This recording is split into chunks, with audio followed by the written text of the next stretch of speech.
Education is the key, that not social benefits, and it's not what even minorities want. I would say over 2 decades there are many examples, and I would personally outline more of the policies that are not specifically minority policies, like our human rights policies, but policies that help solving human rights issues or minority issues by having policy proposals more in general. One would be a deliberative poll we did on Roma integration policies, where we had in each of the groups of 10 people, we have 1 Roma, just because it's a representative group. And then when you have for 3 days debating in a group, being together, breaking bread together, the whole group of people were so much more tolerant at the end of these 3 days, just because they got to know the other person, not to read the media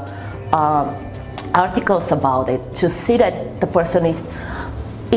one of us, and what was the main outcome of that policy should be in education, that education is the key, that not social benefits, and it's not what even minorities want. Of course, the case with children with disabilities and the protest of their mothers now,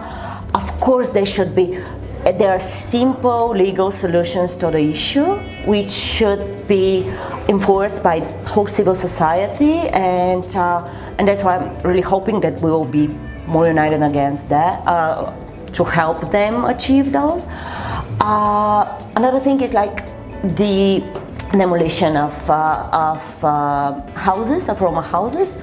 at some places, which having the Bulgarian seaside, which illegally built hotels, which are not demolished, but having